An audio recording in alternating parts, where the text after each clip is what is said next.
राधा राधा राधा राधा हाय राधा राधा राधा राधा राधा राधा राधा राधा राधा राधा राधा राधा राधा राधा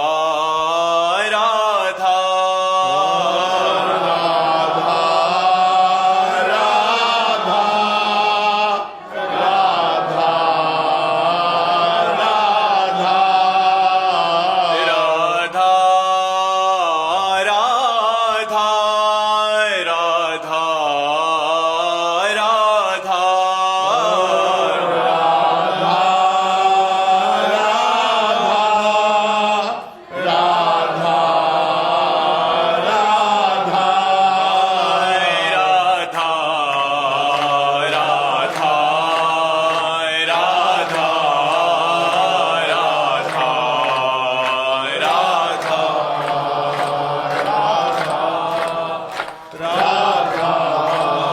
राधा हाय राधा राधा राधा राधा श्री राधा वल्लभ लाल की जय, श्री वृंदावन धाम की जय, श्री सद्गुरुदेव भगवान की जय। सृष्टि जी, जय जय श्री राधे। जी राधे राधे महाराज जी। महाराज जी, आपने कहा था कि निरंतर भजन नाम जप करें, परंतु पढ़ते समय नाम पर ध्यान नहीं कर पाती और भूल जाती हूँ, कृपया इसका मार्गदर्शन करें। जिस समय हम एकाग्रता पूर्वक पढ़ रहे हैं वो पढ़ाई भी भजन है, ऐसा हम माने। पढ़ाई को भी भजन माने, जैसे हमने नौकरी को भी भजन कहा है, क्योंकि पूरी सृष्टि के कार्य श्री कृष्ण के कार्य है ना। जब युद्ध भजन हो सकता है तो और कौन सी बात है। अर्जुन जी कह रहे हैं मैं सन्यास लेकर भजन करूंगा, तो भगवान कह रहे युद्ध करके भजन करो। तो तुम पढ़ाई करके भजन करो। मान लो 40 मिनट 1 घंटा आप पढ़ाई पढ़ रहे हो ईमानदारी से, तो उस 1 घंटा को बाद में भगवान को समर्पित कर दो। हे प्रभु, 1 घंटा है जो हमने पढ़ाई पढ़ी, वो जो समय गया वो आपके चरण, तो यत करोषि, भगवान ने कहा ना, जो कर रहे हो मुझे समर्पित कर दो, वो भागवत धर्म कहा जाता है। और फिर जब शेष समय खाली समय, तो आप नाम जप कीजिएगा, प्रमाद स्थिति न कीजिएगा, समय बर्बाद मत कीजिएगा। जो समय पढ़ाई में है, जो व्यापार में, जो नौकरी में जा रहा है, उस समय को भगवत अर्पित कर दो, शेष समय नाम जप करो। ये भक्ति है, ये भागवत धर्म है, इससे भगवत प्राप्ति हो जाती है, भगवान की कृपा प्राप्त हो जाती है। कभी हमने ऐसा नहीं कहा कि पढ़ाई नहीं पढ़ना चाहिए। पढ़ाई भी भगवान का भजन ही है, क्योंकि वो भी सृष्टि की एक सेवा का कार्य है, ऐसा मानना चाहिए। ठीक है जी। सत्य प्रकाश मिश्र जी, कानपुर से। महाराज जी, आपने भक्ति योग के जिस शिखर को स्पर्श किया है, क्या एक सामान्य गृहस्थ अपने उत्तरदायित्वों को निर्वहन करते हुए उसका एक अंश मात्र भी पा सकता है? क्योंकि ये सब अंदर का विषय बच्चा, बाहर का विषय नहीं, अंदर का समर्पण योग है। भक्ति का मतलब है समर्पण योग, जोर का आश्रय। नवधा भक्ति श्रवणम कीर्तनम स्मरणम विष्णुर्पाद सेवनम अर्चनम बंदनम दास्यम शख्य और फिर आत्मनिवेदनम। ये आत्मनिवेदन भक्ति है, पूर्ण समर्पण। इसी से बात बनता है। जो माया चक्र से हम पुनरपि जननम पुनरपि मरणम पुनरपि जननी जठरे शयनम, इससे अगर हम हट पाते हैं तो उसका एकमात्र है भगवत आश्रय, आत्मसमर्पण।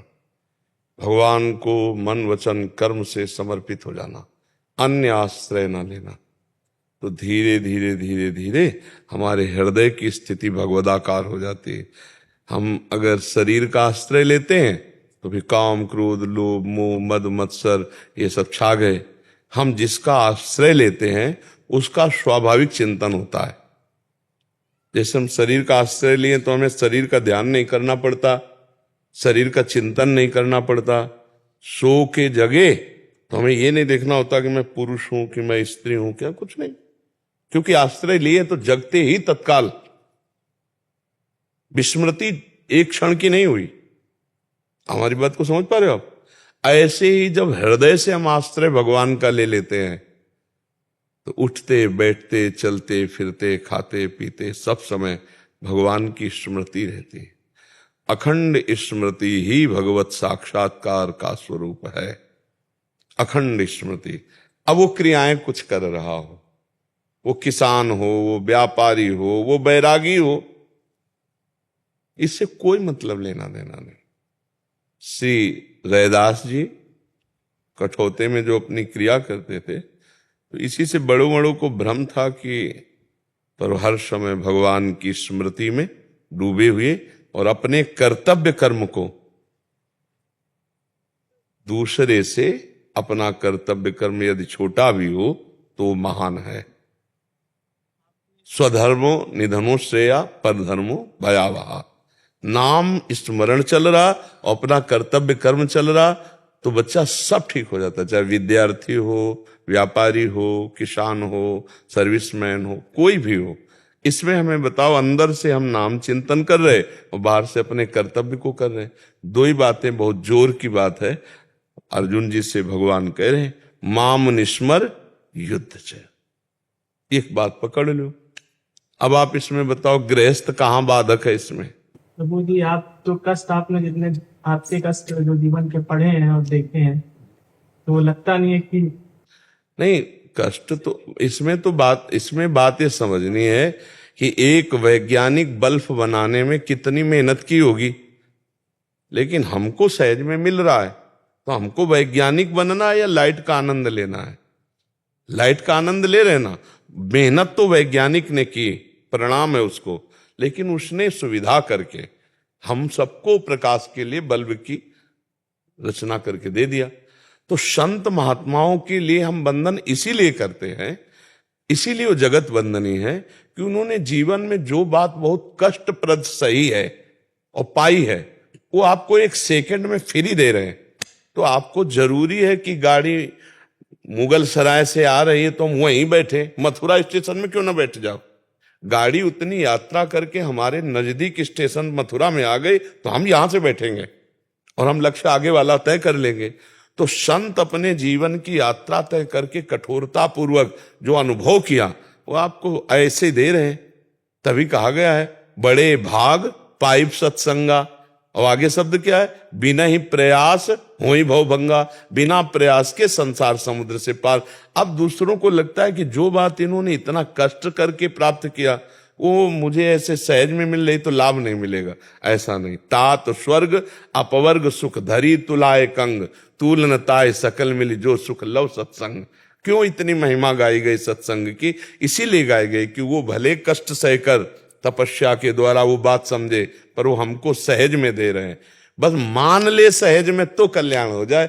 मानना कठिन होता है सहज में नहीं। जैसे आपको दिन भर मेहनत कराई जाए और फिर शाम के आपको जब 10 रुपया मिले, 20 रुपया मिले, तो आपको बड़ा महत्व रहेगा कि भाई अब हम 8-10 घंटे मेहनत की, तब ये 20 रुपया तुम इनको सहज मत समझो।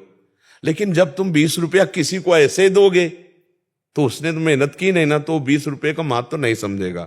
ऐसे संतजन जो बोलते हैं वो उनके जीवन का सार है, पर हम लोग उसका महत्व उतना नहीं दे पाते जितना वो महत्व दिए। और जो दे दे तो कल्याण हो जाए, उसको उतनी दौड़ भाग नहीं करनी पड़ेगी।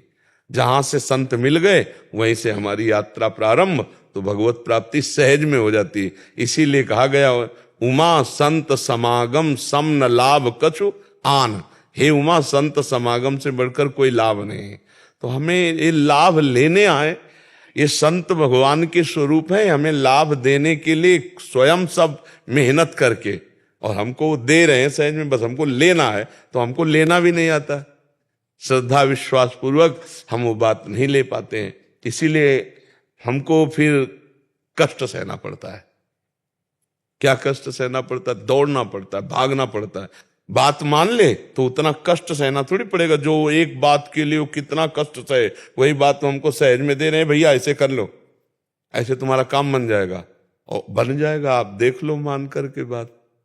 आप ये मत सोचो इन्होंने जितना कष्ट किया उतना कष्ट करेंगे तभी हमको वो बात सफल होगी। नहीं, वो कमाई है, बाप की जैसे कमाई होती ना तो बेटे को पूरी प्रॉपर्टी मिल जाती है, ऐसे संत जन देखो पूरा जगत नमस्कार करता है ना संतों को। क्यों नमस्कार करता है? इसी बात के लिए कि जहां हम फंस गए, फेल हो गए, वहां तुम पास हो गए, और तुम अपने लिए कमा करके सब वस्तु सब हमारे लिए बांट दिए। किसी भी संत को जब वो ऊंचाई पर चढ़ता है तब अपने लिए भजन साधन नहीं रह जाता, वो समाज के लिए जीता है। समाज के लिए, जैसे गंगा जी बह रही तो समाज के लिए बह रही, जैसे वायु प्रवाहित है समाज के लिए, जैसे वृक्ष है समाज के लिए, भूमि है समाज के लिए, ऐसे संत हैं जो भगवान के प्रेमी जन हैं, भगवत प्राप्त संत हैं। उनका जीना केवल समाज के लिए, उनका भजन साधन योग तपस्या सब जगत मंगल के लिए। सर्वे भवन्तु सुखिना सर्वे सन्तु निरामया सर्वे भद्राणि पश्यन्तु माँ कश्चित दुख भाग भवेत्, किसी को कभी दुख ना हो, ऐसा उनका हृदय से आशीर्वाद निकलता रहता है। प्रयास तो रोज करते हैं, जो आप समर्पण का पूरा प्रयास करते हैं तब भी कुछ करते रहिए, सफल हो जाएंगे। करत करत अभ्यास के जड़मत होत सुजान, रस्सी आवत जात ही सिल पर होत निशान। आप घबराइए नहीं, एक दिन सफलता चरण चूमती है जो निरंतर प्रयास रस रहता है। 4 घड़ी प्रयास किया फिर शिथिल हो गए, ऐसा नहीं, हम प्रयास करते हैं, हारेंगे नहीं। अंत में रात्रि में वही शंकराचार्य जी की 2 श्लोक की पंक्तियां हैं, जो मत्स्मम पातकी नास्ति पापक नहीं त्वत्समा नहीं एवं ज्ञात्वा महादेवी यथा योग्यम तथा गुरु कह के सोया। हाँ बढ़िया है, पर हमें लगता है जैसे हम प्रार्थना तो करते ना, हमें मन से बात समझनी है कि प्रभु मेरे में कोई योग्यता नहीं है, आप ही संभालो, आप ही हमें आगे बढ़ाओ, तो भगवत कृपा आपको गोद में ले लेगी, वो बढ़ाना शुरू कर देगी। साधक भ्रष्ट तभी होता है जब अहंकार होता है। साधक की साधना में बाधाएं तभी आती जब अहंकार होता है, और जब भगवान के आश्रित तो कृपा पात्र तो ऐसे निकल जाता है, कोई बाधा ही नहीं है। नहीं, जैसे कहीं चेकिंग हो रही हो और उस क्षेत्र का अधिकारी हो और उसके साथ आप हो और वो केवल इतना कह दे तो कोई चेकिंग आपकी नहीं होगी, निकल जाओगे। ऐसे ही संपूर्ण लोक के महेश्वर भगवान है और माया उनकी दासी है और परीक्षा वही लेती है। तो जब भगवान की शरण में जीव हो जाता है तो परीक्षा शब्द खत्म हो जाता है, फिर भगवान के भरोसे और भगवान के नाम के सहारे वो माया पर विजय प्राप्त कर लेता है। और अगर हमारे अंदर एक गर्व होता है मैं, तो फिर प्रश्नवाचक चिन्ह आ जाएगा, और फिर माया जब प्रश्न करेगी तो माया का ऐसा प्रश्न होता है कि कोई समझ ही नहीं पाता कि ये प्रश्न है, वो फेल हो जाता है। समझ ही नहीं पाता कि ये परीक्षा है हमारी, नहीं समझ पाता और वो वही फेल हो जाता है। ऐसा गुस्सा दिला दिया जाएगा आपको, ऐसे प्रतिकूल व्यवहार, ऐसा आकर्षण भोगों का, ऐसी सुख सुविधा कि आपको लगेगा नहीं कि हमारी परीक्षा हो रही, लगेगा कि यार, और गिर जाता है। माया ऐसा थोड़े समझने देती कि वो प्रश्न कर रही आपको उत्तर देना है, नहीं। इसलिए एकमात्र भगवान का सहारा, सिद्ध पुरुष होने पर भी सनकादि हर समय हरिशरणम जपते रहते हैं, क्योंकि भगवान की शरण के बिना माया से निस्तार नहीं है। जी सर्वेश तिवारी जी, महाराज जी, मन में ईश्वर के प्रति अपार आस्था और विश्वास है, फिर भी तनाव और संकट के समय मन घबराता है। अज्ञान जब तक निवृत्त नहीं होता, देह भाव जब तक पुष्ट रहता है और भगवद विमुखता जब तक रहती है, तब तक चिंता, शोक, भय, उद्विग्नता ये दूर नहीं होती, ये बनी ही रहती है। इसी को दूर करने के लिए हर समय नाम जपने के लिए हम कहते हैं, हर समय प्रभु से जुड़े रहो। आस्था है लेकिन हम प्रभु से जुड़े नहीं हैं, तो आस्था का मतलब क्या रहा? अगर हमारे हृदय में प्रभु का नाम चल रहा है, रात दिन हम प्रभु से जुड़े हैं, तो फिर तनाव किस बात का? तनाव शब्द नहीं रहता। फिर ये तनाव शब्द बहुत ज्यादा जो सोचते रहते ना उनको होता है ओवर थिंकिंग। नाम जप है नहीं, अब वो बढ़ता चला जा रहा मन, कल्पना में, सोच में बढ़ता, कभी निगेटिव, कभी पॉजिटिव, कभी रागात्मक, कभी द्वेषात्मक। अगर द्वेषात्मक हुआ तो भार पड़ता चला जा रहा, दिमाग कमजोर होता चला जा रहा, वो डिप्रेशन वाला आदमी बन जाएगा। अगर रागात्मक तो गंदे आचरणों में उतरता चला जाएगा, तो भी वो परिणाम में डिप्रेशन में चला जाएगा। दोनों तरह से हानि है, राग और द्वेष दोनों तरह से हानि। राग द्वेष दोनों खोइए, खोजिए पद निर्वाण। इसलिए हम कहते हैं राधा राधा राधा राधा राधा, उठते बैठते चलते फिरते राधा राधा राधा राधा। अरे तुम्हारा तो शरीर खान पान सब व्यवस्था है, तनाव किस बात की? तनाव ऐसा ना हो जाए, कहीं कहीं ऐसा ना हो जाए, ऐसा किया तो ऐसा क्यों नहीं हो गया, ऐसा क्यों? क्योंकि आस्था केवल जबान से कहने का विषय नहीं, वो हृदय का होना चाहिए। जब हृदय का विषय है तो भगवान ऐसा चाहते थे ऐसा हो गया, भगवान जैसा चाहेंगे वैसा हो जाएगा। हम अपने कर्म से मतलब रखें, कर्मण्येवाधिकारस्ते मा फलेषु कदाचन, राधा राधा राधा राधा। मन कह रहा है ऐसा हो सकता, हाँ भगवान ऐसा करेंगे तो मंगल भवन है, कोई ना कोई मंगल विधान कर दे, हम प्रसन्न हो जाएंगे, हम आनंदित रहेंगे अगर भगवान से जुड़े रहे। हम जुड़े नहीं हैं। जैसे लोग कहते हैं हम भक्ति करते हैं, मंदिर जाते हैं, अरे मंदिर में रात दिन बने रहो और भगवान का चिंतन नहीं, चिंतन रुपया पैसा भोगों का, तो भक्ति थोड़ी हो गई। बात समझना है, बात को अंदर से समझना है। और आप 1000 कोस दूर हो वृंदावन से, मंदिर से, भगवान से प्रगट में, लेकिन अंदर से चिंतन कर रहे हो तो आप भगवान के समीप हो। चिंतन प्रधान, और चिंतन विषयों का हो रहा है, चिंतन भोगों का हो रहा है, रुपया खो रहा है, संसार का हो रहा है। और मंदिर में बैठे हैं 1 घंटा और कह देते हैं लेकिन हमें लाभ नहीं मिल रहा। नहीं भाई, चिंतन आपका कहां था? भगवान चिंतन पर जोर दे रहे हैं। गीता को देखिए, अनन्यस चिंतयन्तो माम ये जनाः परिपासते। भगवान कहे अनन्य चेता सततम यो माम स्मृति नित्य सा। अनन्य चिंतन पर जोर। तो आप राधा राधा या जो नाम प्रिय हो, खूब नाम जपना शुरू करो, देखो तनाव हटता है कि नहीं। भाई एक ही दवा है हमारे 1000 प्रश्नों के उत्तर की, एक ही दवा है, नाम जप। नाम जप करके देखो, आप आनंदित हो जाओगे, तनाव नहीं। जहां मन तनाव की स्थिति पैदा कर रहा है वहां नाम जप। आप क्या, भगवान शंकर भी, भगवान शंकर जी ने पहले सती को समझाया, पर जब सती के संशय दूर नहीं हुआ तो कहा जाओ परीक्षा ले लो जाके हमारे भगवान की। जो तुम्हारे मन अस संदेहु तो किन जाय परीक्षा लेहु। अब होई सोई जो राम रचि राखा, और को करी तर्क बढ़ावे शाखा, और अस कई लगे जपन हरिनामा। क्या होगा? अरे वही होगा जो भगवान, होई सोई जो राम रचि राखा। भगवान ने जो रच रखा है वही होगा। भगवान जो रच रखा है वो बड़ा मंगलमय होगा, क्योंकि भगवान मंगल भवन मंगलहारी है। तो हमको भी चिंता क्या करनी है, हमें दिमाग में तनाव क्यों रखना। देखो पूरी सृष्टि का भरण पोषण भगवान कर रहे हैं, फिर भी तनाव नहीं है। शेष सैया पर शयन कर रहे हैं, फिर भी शांताकारम है। और हम भगवान के बच्चे हैं, भगवान के अंश हैं, हमें छोटी मोटी सेवा मिली है, तनाव। आपके परिवार में कितने लोग होंगे? 10 लोग, 20 लोग, इतने, इससे ज्यादा तो नहीं होंगे। आपकी पर्सनल तनाव वाला विषय, पत्नी पुत्र परिवार, अगर भाई है तो अपना अलग अलग व्यवहार होता है। हम कह रहे हैं एक परिवार में कम से कम 20 लोगों का, मान लो हम माता पिता और जितना। आपको प्रभु पर भरोसा की, आस्था की बात करते हो, लेकिन आपको भरोसा धन का है, आपको अपने विचार का है, अपने व्यापार का है। व्यापार में घाटा तो आप ऐसा महसूस करोगे मर गया, किसी काम का नहीं रहा। और अगर उसी समय पता चल जाए कि अभी एक व्यापार हमारा पूरा सुरक्षित है, लक्ष्मीपति भगवान हरि वो एक चुटकी में जो है पता नहीं कैसे से क्या क्या कर देंगे, तो आप प्रसन्न हो जाएंगे कि यार इधर का घाटा कहीं से पूरा कर देंगे, पक्का कहीं से पूरा कर देंगे। वो उनका भरोसा रखो। अगर एक दिन भोजन नहीं मिला है तो भी निराशा मत करो, वो एक दिन उसी रसोई से हजारों को भोजन दिला देंगे। वो बहुत सामर्थ्यशाली प्रभु है। इसलिए हमें लगता है तनाव रखने की तो जरूरत है नहीं, प्रभु नाम जपने की जरूरत है, प्रभु से जुड़ने की जरूरत है, हृदय से प्रभु से जुड़ने की जरूरत है। कमलेश सिंह जी आजमगढ़ से। राधे राधे। राधे राधे महाराज जी। महाराज जी, जैसे स्वप्न में से जगने पर स्वप्न का जीवन मिथ्या लगता है, वैसे ही कई बार मन में ये विचार आता है कि जो जीवन हम जी रहे हैं वो पूर्णतः मिथ्या तो नहीं।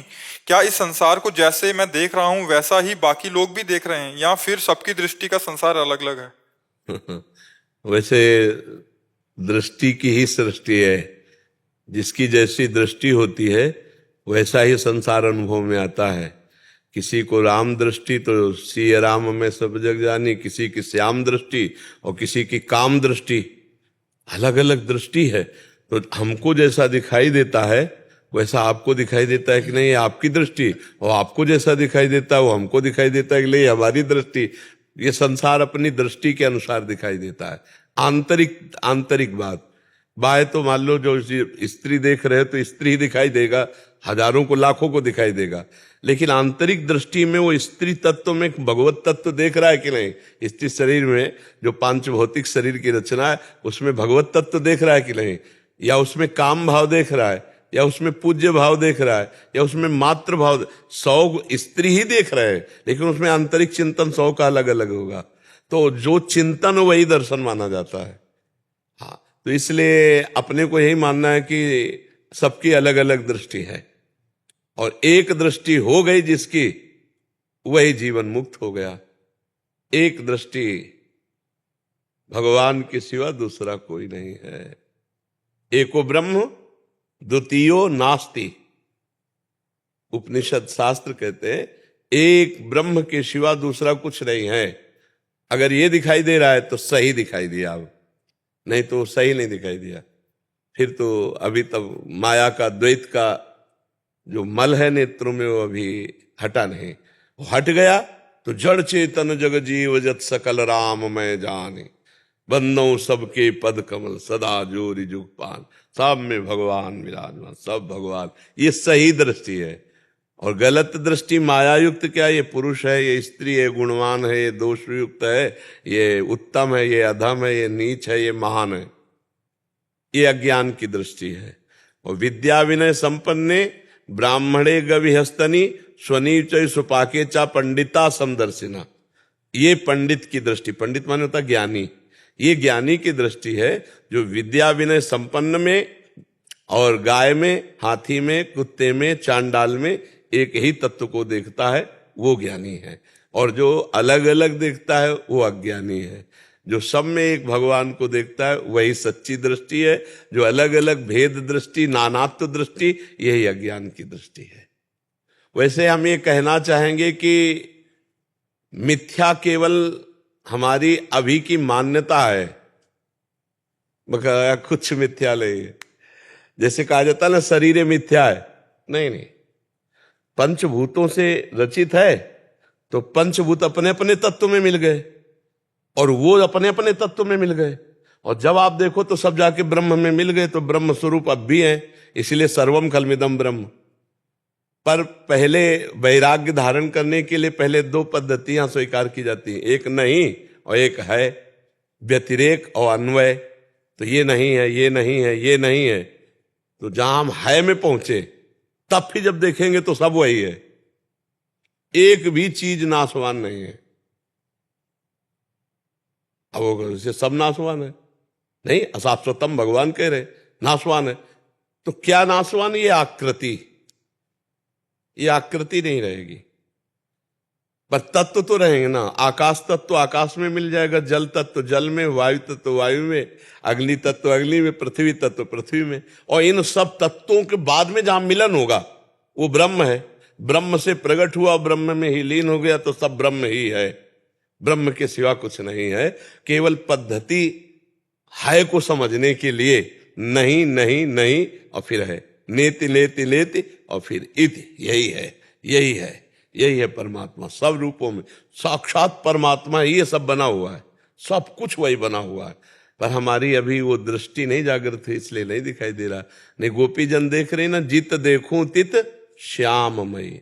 मैं जिधर देखती हूँ मुझे श्याम सुंदर देख, गोपीजन कहती ना। आनंद नारायण जी। महाराज जी, ईश्वर तो सर्वशक्तिमान है, सर्वज्ञ है, तो उन्होंने मनुष्य को ऐसा क्यों नहीं बनाया? नहीं, मनुष्य को बनाया को अपने आप बने। अभी तुमको ज्ञान ही नहीं है। अपने आप से अपने आप में रचना करके अपने आप में भूल गए। अब आप जान जाओ आप कौन है। तो मनुष्य हो क्या? मनुष्य शरीर ढांचा का नाम है। क्यों? इस ढांचे का नाम है ना। ढांचा तो वो नहीं है जो है, कहते वो निकल गया, अब तो ढांचा रह गया है। जब दूसरों को समझाते हो, दूसरा कोई रोता होता है, भाई देखो वो तो चले गए, अब ये शरीर है, अब इसकी अंतिम क्रिया कराओ, रोने से क्या होगा। मतलब शरीर से अलग है वो अलग है। वो कौन है? आप जान पाए कि आप कौन है? अपने ढांचे को आप मान रहे हो। कितने साल का शरीर है ये? 63।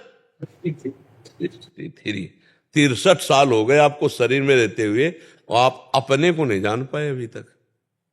नहीं, ये प्रश्न मन में आ गया ना कि मनुष्य को क्यों फंसा दिया? किसको फंसा दिया? आप हैं कौन? आप खुद फंस गए, किसी ने किसी को नहीं फंसाया। आप हमें बोलो, आपको क्या पकड़े? आप पकड़े हो शरीर को, आप पकड़े हो स्त्री को, आप पकड़े हो मेरी पत्नी, पुत्र को आप पकड़े हो, घर को आप पकड़े हो, रुपया को आप पकड़े हो। आपको कौन पकड़े? आप बोलो, आपको कौन पकड़े? आप ही बंद गए। तो आप कौन हैं? अब लौटिए। तो आप पढ़ी लिखी बात कहेंगे, मैं भगवान का अंश हूं, कहेंगे ना ऐसा?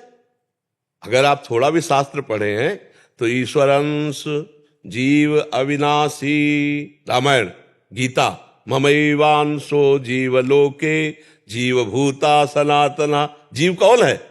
ममैवांशो, भगवान का अंश। तो अब एक चम्मच गंगा जल लो तो क्या बोलोगे? गंगा जल तो बोलोगे। और एक टैंकर लो तो गंगा जल बोलोगे ना। तो भगवान का अंश पूर्ण होता है, वो भगवान ही है, भगवत स्वरूप ही है। अब अपने को भूल करके और आप माया में फंस गए और आप दोष लगा रहे हो भगवान पर। हाँ, वो कौन फंसा? कौन फंसाया? किसने? हमें बताओ कि तुम्हें भगवान ने यहां फंसा दिया। कितना सुंदर मनुष्य शरीर मिला, इससे ज्ञान प्राप्त करके आप भगवता आनंद में अभी डूब जाएं। लेकिन आप इस शरीर के भोगों में फंस गए, आप फंसे हैं। आपको भगवान ने कहा कि आप ये कर्म करो, आप ये भोग भोगो, आप ऐसा करो। आप अपनी इच्छाओं में फंसते चले गए। इच्छा रहित हो जाओ, आप भगवान के स्वरूप हो। इच्छा रहित केवल आपको होना है। इच्छा रहित हो जाओ, आप भगवत स्वरूप हो, और आप कोई नहीं हो। आप ये ढांचा नहीं हो। जो हाथ जोड़े बैठा है ढांचा नहीं है। आप वही हो, वही जाजुल्यमान। देखो, इसमें बिजली है, इसमें बिजली है, इसमें बिजली है, और बड़े बड़े कारखानों में बिजली है। बिजली तो वही है, यंत्र के अनुसार काम कर रही। ठंडी हवा, गरम हीटर, ये सब ये यंत्रों का प्रभाव, बिजली का नहीं। बिजली तो पावर है। ऐसे ही बुरा आदमी, अच्छा आदमी, बुरे आचरण, गलत आचरण, ये माइंड, यंत्र की रचना। तत्व वही है जो पावर दे रहा है, वो एक ही तत्व है, परमात्मा, दूसरा नहीं। और जी आपकी बात ये मतलब सुन तो ली, समझ भी धीरे धीरे आ रही, पर उसका अनुभव कैसे हो? भजन, इसीलिए तो भजन कहा गया है। बारी मथे घृत होए बरु, सिकताते बरु तेल, बिनु हरि भजन न भवतरी, या सिद्धांत अपेल। बिना भजन के कोई ज्ञान व्यान नहीं काम करता। क्योंकि अभी तो यही नजर आ रहा है, मेरा बेटा, मेरी बहू, मेरा पैसा। बिल्कुल। तो अभी तो ये सब ज्ञान की बातें केवल कहने सुनने की है, स्थिति तो शरीर में है ना। अभी काफी ऊपर से जा रही है। हाँ, तो इसीलिए भजन करे, भजन। इसीलिए हम सबको कहते राधा राधा राधा राधा राधा, नाम जप करो, राम राम कृष्ण कृष्ण हरि हरि, बड़ा मंगल हो जाएगा। इसी से सब ज्ञान प्रकट हो जाएगा। आप भगवान पर दोष ना करिए कि उन्होंने हमें फंसा दिया। तो तुम कौन हो, बात समझना पड़ेगा। और क्यों तुमसे दुश्मनी है भगवान की फंसा देंगे? हमें बताओ, कितना बढ़िया व्यवस्था की है भगवान ने। हम लोगों को कितनी बढ़िया सुंदर मनुष्य दे दी है, कितनी सुंदर व्यवस्था की है कि यदि हम चाहें तो अच्छे राह पर चलकर आनंदमय ये जीवन व्यतीत करके और अंत में हम भगवान को प्राप्त हो जाए। भगवान की देखो, अगर रसोई यहां है तो शौचालय भी साइड में है। अगर शौचालय ना हो तो एक अधूरा घर है, नहीं है? ये रसोई है, यहां से जा रही तो शौचालय भी है। भगवान पूरा संसार निर्माण किया, अधूरा नहीं। तो इसमें सब कुछ है। अब आप पसंद क्या करते हो? भगवान ने कैसे फंसाया? आप फंस रहे हो। अगर आप शराब ना पीना चाहो तो आपके मुंह में बोतल कौन डाल देगा? आप मांस ना खाना चाहो तो आपको कौन खवा देगा? आप व्यभिचार ना करना चाहो तो कौन व्यभिचार कराए? ये कौन कर रहा है? आप कर रहे हो। भगवान ने आपको पावर दिया है, मान लो बोलने का पावर दिया। आप अच्छा बोल सकते हो या बुरा बोल सकते हो, ये छूट है आपकी। अब आप किसी को निंदा करो, गाली दो, तो ये तुम्हारी गलती है। बोलने का भगवान ने पावर आपको दिया। आप इससे अच्छा भी बोल सकते थे, आप दूसरे की प्रशंसा भी कर सकते थे, आप इससे भगवान नाम कीर्तन भगवत गुण गा सकते थे। तो हमें भगवान को दोष नहीं देना, हमें देखने की शक्ति दी। अब हम क्या देख रहे हैं, अच्छा देख रहे हैं या बुरा देख रहे हैं। सुनने की बात दी, अब हम बुराई सुन रहे हैं या भलाई सुन रहे हैं। करने की बात दी, हम बुराई कर रहे हैं या भलाई कर रहे हैं। देखो पावर हमको दे दिया। जैसे तुम्हें भूमि दे दी, जोतने बोने के यंत्र दे दिए और बीज दे दिया सैकड़ों प्रकार का। अब आप जो बीज बोना चाहो, अब आप बो रहे हो बम्बूल और कह रहे हो दाग शुहारा नहीं दिया, बड़ा अनर्थ कर दिया। तो भगवान ने दाग शुहारा का भी बीज दिया था, आप वो बो देते।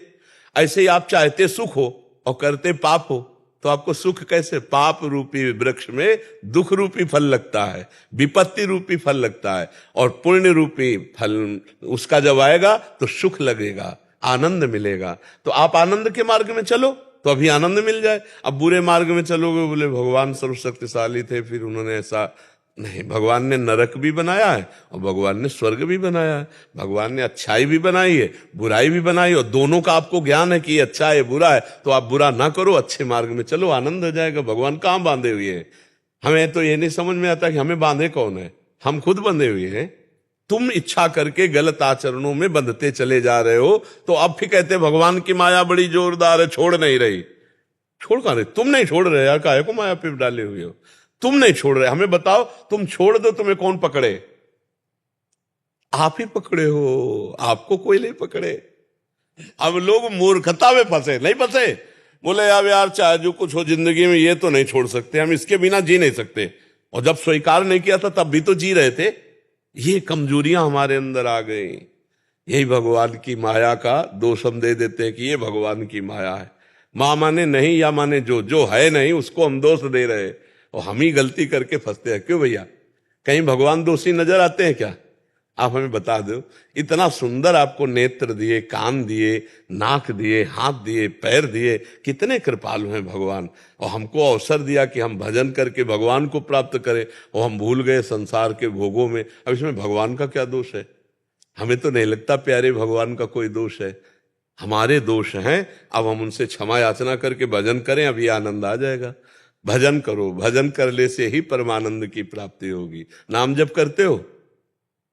अरे थोड़े बहुत से काम नहीं चलेगा। आप शरीर छोड़ के जाना है यहां से भैया, और यहां जो कुछ है वो सब, घड़ी भी रह जाएगी तुम्हारी, यही घड़ी भी नहीं जाएगी, और ये हाथ भी नहीं जाएगा तुम्हारे साथ, तुम्हारा हाथ भी तुम्हारे साथ ले जाएगा। और का हाथ का, और कोई कौन हाथ हमारा पकड़े? हमारा हाथ भी नहीं रह जाए, यही सब जला दिया जाता है। केवल नाम जप जाएगा और आपके किए हुए शुभ अशुभ कर्म जाएंगे।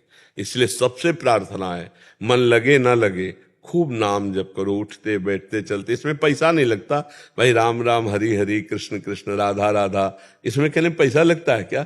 खूब नाम जप करो। आज से और बढ़ाओ नाम जप। वो एक ले लो काउंटर, बोले ऐसे बड़ा, उसमें मन भी लगता है कि बोले 1000 हो गए, हाँ 1500, उसमें मन लगता है, ले लो। बहुत बढ़िया धन है भगवत नाम। कबीरा सब जग निर्धना, धनवंता नहीं कोई, धनवंता सोई जानिए जाके राम नाम धन। आप जब के देखना, आनंद आ जाएगा। आप भगवान से शिकायत करना बंद कर दोगे, रोना शुरू कर दोगे, और भाषा बदल जाएगी। कितनी कृपा है प्रभु आपकी हमारे ऊपर, ऐसा अनुभव होने लगेगा। ठीक है। हर्षवर्धन मिश्रा जी। राधा वल्लभ श्री हरिवंश। आपने कई बार सत्संग में बताया भी है कि प्रकृति में 3 प्रकार के गुण चलते हैं, रजोगुण, सतोगुण और तमोगुण। तो कई बार हमारे शरीर में ये गुणों का प्रभाव चलता है अंतःकरण में, अंतःकरण में। तो महाराज जी, कई बार जब भजन बिल्कुल भी नहीं होता, तो उस स्थिति में हम ये कैसे पहचाने कि ये हमारे प्रमाद के कारण हो रहा है, या हम अगर मान लीजिए आश्रय लेते हैं तो हम इस आश्रय पे बैठ जाए कि हम तो प्रियालाल के आश्रित हैं। अगर हम मान लीजिए चूक हमसे हो भी रही है किसी जगह में और भजन हम नहीं भी कर पा रहे हैं, तो हम उनके आश्रित है, वो हमें देख लेंगे जी। ये तो हृदय का विषय है। जब हमारे अंदर तमोगुण आता है तो हमारे अंदर प्रमाद स्थित, प्रमाद कहते हैं ना करने योग्य कार्य के करने में रुचि हो जाना और करने योग्य कार्य में अरुचि हो जाना। तो जैसे भजन है, सतमार्ग की प्रवृत्तियां हैं, इनमें बिल्कुल रुचि नहीं होती। निद्रा आलस्य प्रमादोत्थम तत्तामस मुदाहरतम। उस समय हमको नाम कीर्तन करना है, नाम जप या सुमिरन या मनन नहीं। अलग अलग बाण होते हैं ना, तो जैसे तमोगुण आया तो उसके लिए बाण है नाम कीर्तन, वो करने नहीं देगा, वो बुरा लगेगा मन को, लेकिन उस समय हमें करना है, जोर जोर से पद गायन करना है, भगवत संबंधी लीला चरित्र या नाम कीर्तन करना है। और उस समय भी तमोगुण अंतःकरण में आया, मेरे में नहीं। मेरे में तमोगुण थोड़ी आया, मैं अंतःकरण हूं क्या? जब गुण चर्चा होती तो फिर तत्व चर्चा उसमें जुड़ जाती है। तो जब हमारे अंदर गुणों का प्रवाह आया, तमोगुण, हम जान पा गए हमारे अंदर तमोगुण आ गया, तो किस में आया? अंतःकरण में, मेरे में नहीं, क्योंकि जानने वाला तो मैं हूं। वो अंतःकरण मेरे जानने में आने वाला विषय है, इसका मतलब मैं अंतःकरण नहीं हूं। समझ पा रहे हो ना? ये ज्ञान की बात है, मैं साक्षी हूं उसका। अब अंतःकरण में प्रमाद स्थिति आ रही हो, हम नाम कीर्तन कर रहे हैं, जीत गए हम तमोगुण को। अब रजोगुण जब आएगा तो भोग विलासिता का चिंतन कराएगा, ये नाना प्रकार की स्वादिष्ट पदार्थ, जनेन्द्रिय जन भोग की कामना, बहुत तरह की भोग संबंधी कामनाएं रजोगुण में उत्पन्न होती है। तो जब हमारा भजन में अरुचि और भोगों में रुचि होने लगे, भोगों का चिंतन तो समझ लेना चाहिए रजोगुण आ गया। अब उस समय हमें क्या करना है? उस समय सत्संग सुनना चाहिए। अलग अलग बाण है, उस समय सत्संग बहुत जल्दी आपको सुधार देगा, क्योंकि भोगों में अरुचि के लिए वैराग्य के कुछ सत्संग ऐसे रखने चाहिए तो तत्काल लगाए वो दवा की तरह, और ध्यान से सुने, सोई विचार पवित्र होगा, रजोगुण घटकर सतोगुण बढ़ने लगेगा। और जब सतोगुण आता है तो प्रश्न की जरूरत नहीं पड़ती, जैसे रसगुल्ला पाने के लिए प्रेरणा नहीं देनी पड़ती, वो अपने आप पाने का मन होता है। ऐसे सतोगुण में भजन का स्वाभाविक मन होने लगता है, शास्त्र स्वाध्याय में रुचि होने लगती, संत समागम की रुचि होने लगती, बड़े बड़े पावन चरित्रों का स्मरण होने लगता। सत्वगुण बहुत सहायक है, लेकिन ये भगवत प्राप्ति नहीं कराता, ये भगवत प्राप्ति के मार्ग में लाता है। फिर भगवत प्राप्ति होती है तीनों गुणों के त्याग से, क्योंकि अगर सत्वगुण है तो फिर रजोगुण दबाकर सत्वगुण को चढ़ जाएगा। स्थायी चीज नहीं है, गुणातीत, त्रैगुण विषया वेदा निस्त्रैगुण भवार्जुन, त्रिगुणातीत स्थिति भगवत प्राप्ति है। तो वास्तविक हमारा स्वरूप तीनों गुणों से अलग है, हम तीनों गुणों के दृष्टा है, ना कि तीनों गुण हम में आते हैं, अंतःकरण में आते हैं। अगर ये उस समय ज्ञान रहे तो हमारा नाम जप या भजन नहीं छूटेगा, और अगर ये छूट भी जाता है किसी कारण से तो हमें पता है हम भगवान के आश्रित हैं।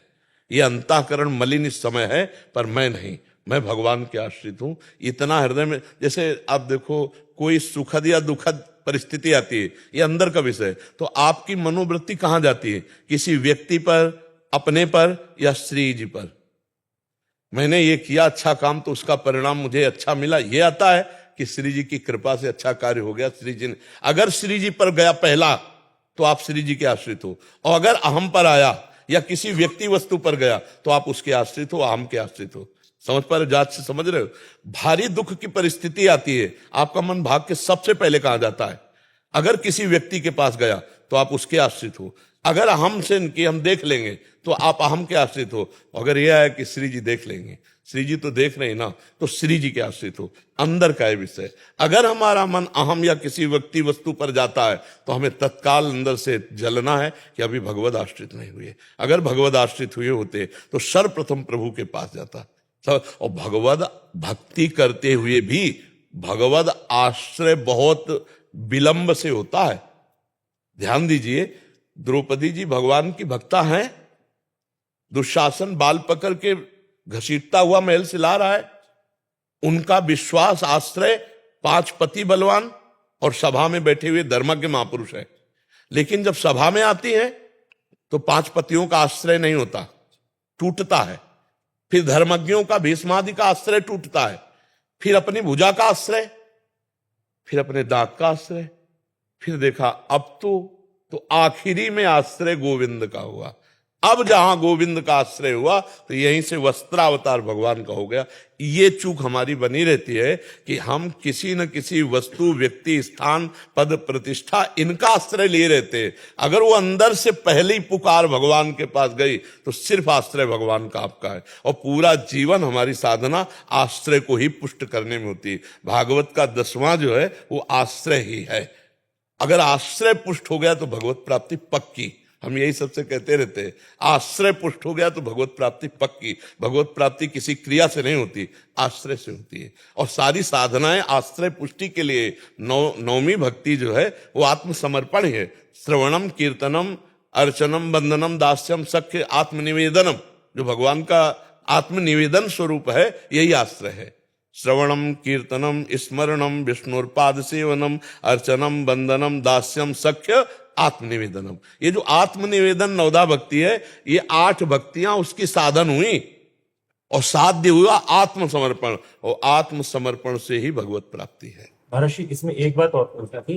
जैसे आपने कई बार कहा है, एकांतिक में भी कहा है कि हम कोई भी काम कर रहे हैं, हम गृहस्थी में रह के मान लीजिए कुछ भी कर रहे हैं, हल भी अगर चला रहे हैं और नाम जप कर रहे हैं, तो हमारे एक तरह से पूजा ही है, वो भजन ही है। हाँ। लेकिन महाराज जी, कई बार क्या होता है, जैसे हम व्यवहार में है और कार्य करते वक्त किसी कार्य में मान लीजिए एकाग्रता है भी या नहीं भी है, और कभी व्यवहारिकता में आकर हमारा मान लीजिए भजन छूट जाता है, उस समय अगर मान लीजिए। तो गौर से आपने नहीं सुना, एकांतिक में प्राय इसका भी उत्तर है कि 4 घंटे हम किसी विशेष एकाग्रता पूर्वक मशीनरी के काम में, ऑफिस के काम में, किसी काम में बिजी रहे और हमारा भजन नहीं हुआ, तो हम 4 घंटे बाद हाथ जोड़ेंगे और कहेंगे, हे प्रभु, ये 4 घंटे का जो समय में क्रिया हुई वो मैं आपको समर्पित करता हूं। इसे भागवत धर्म कहते हैं। वो समर्पण भी उसे भगवत प्राप्ति ही कराएगा। ये भी तो साथ में जुड़ा है ना। तो अब उस मान लो व्यापारी है, तो 4 बातें कड़वी अच्छी भी हो सकती हैं, तो व्यवहार वार्ता की कर रहा है, लेकिन उसके अंदर जो लक्ष्य बन चुका है भगवत प्राप्ति, तो वो उस समय को जब समर्पित करेगा, स्वभाववश, संस्कारवश, अनेक जन्मों के संस्कारवश जो भी कार्य किया जाए वो परम पुरुष परमात्मा को समर्पित कर दिया जाए, तो वो भागवत धर्म बन जाता है। एकादशी स्कंद में 9 योगेश्वर वर्णन करते हैं, उसमें पढ़ के देख लो।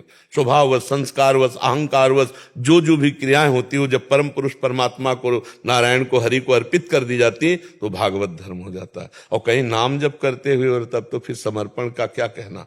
तो अब बिना नाम जप के भी समर्पित कर देने पर वो कर्म उसे भगवत प्राप्ति कराएगा।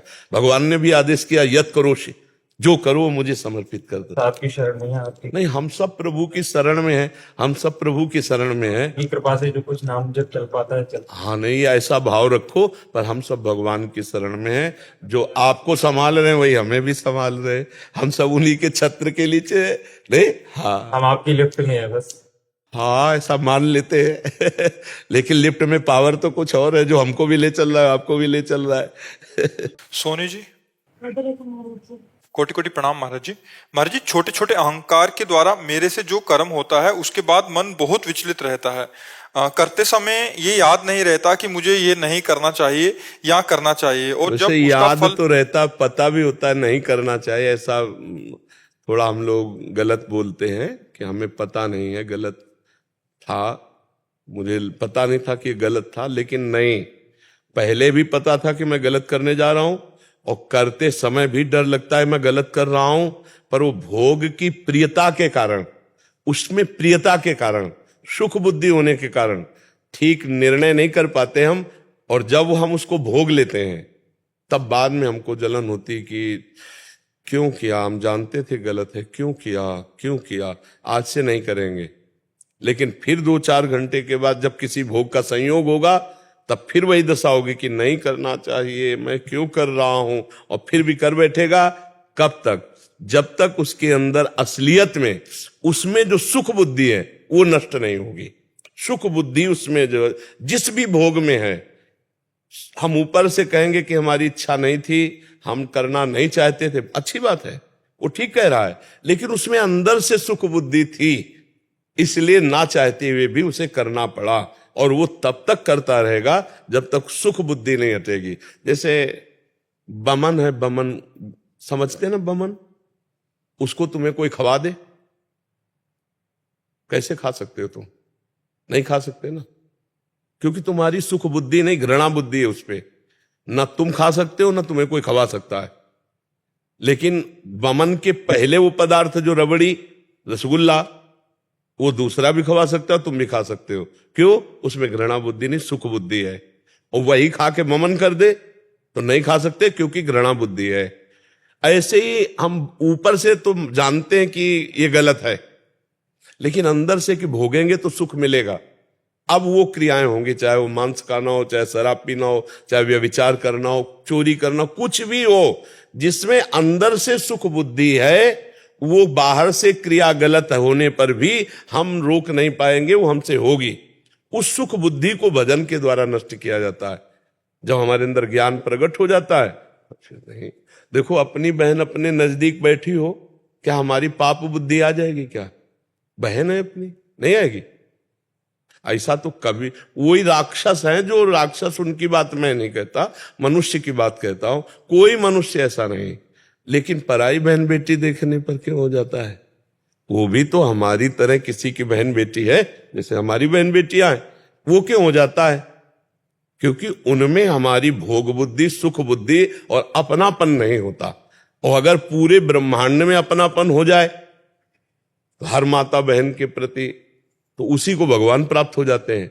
गोस्वामी जी लिख रहे हैं, जननी सम जानहि पर नारी, धन पराए बिसते बिस भारी, जिन्हीं राम तुम प्राण प्यारे, तिनके मन शुभ सदन तुम्हारे। हमसे पाप वही होता है जहां हम सुख भोग बुद्धि करते हैं और परायापन कर लेते हैं।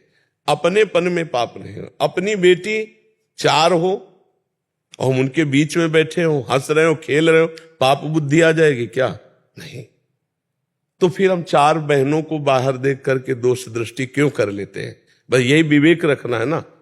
हमारी दृष्टि का, हमारी सोच का, हमारी भोग बुद्धि का, हमारे परायेपन का, ये जितने पाप होते हैं ये इसी से हो रहे हैं।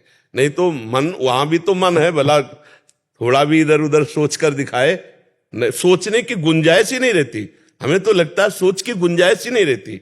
घर परिवार में देखो ना, लेकिन बाहर होती ही वो सोच चालू हो जाती है। वही सोच अगर हम बढ़ा दें, एक गांव में, एक नगर में, विश्व में ले जाएं, तो वही संत हो गया, वही साधु हो गया, वही हृदय से महान हो गया।